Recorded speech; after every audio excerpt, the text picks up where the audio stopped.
Hello, it's Phillip Taylor from Richmond Green Chambers speaking. I'm looking at a book from Sweet and Maxwell which is dealing with the attitude concerning receivers and administrators in law, and it's the old edition of what was published by Sweet and Maxwell with Muir Hunters some years ago.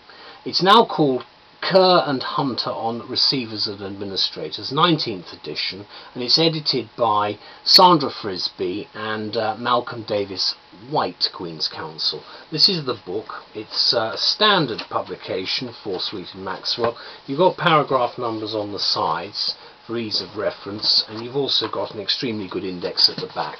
It's not a particularly big book in the sense it's 800 pages long. There's a review I have here on Flickr.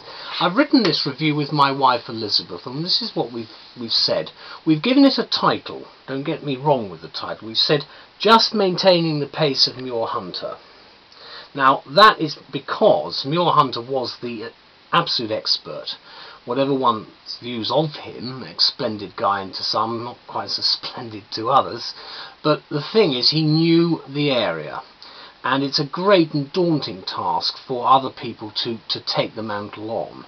We've given it a subtitle that it's the 19th edition is a fitting tribute to 21st century duties and responsibilities of modern corporate and personal insolvency.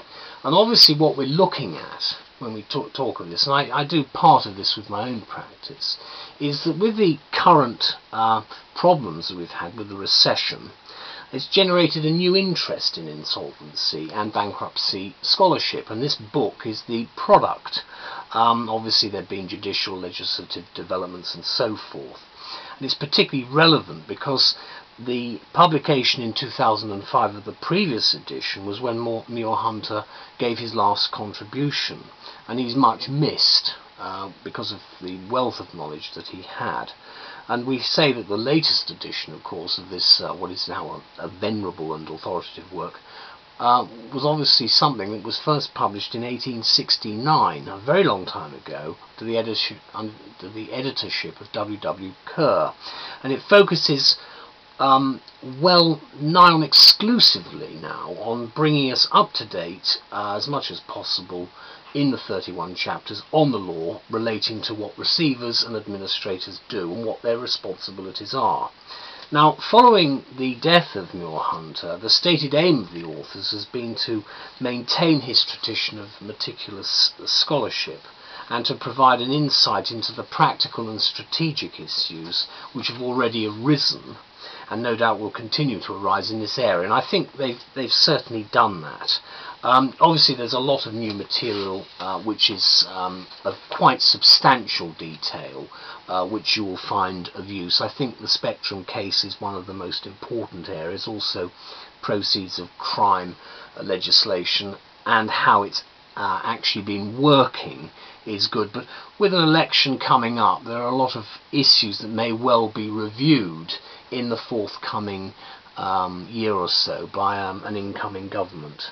There's also useful exposition of what happens in Scotland, which I think people will find helpful. So if you deal in any way with matters relating to insolvency and bankruptcy, whether you're a practitioner or academic, we say that the 19th Kerr and Hunter is now widely regarded as the definitive and certainly indispensable work of reference for 21st century insolvency law, covering receivers and administrators.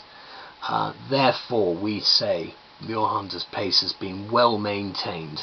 So thank you very much to Sandra and Malcolm, and of course to Sweet and Maxwell. Thank you. Bye-bye.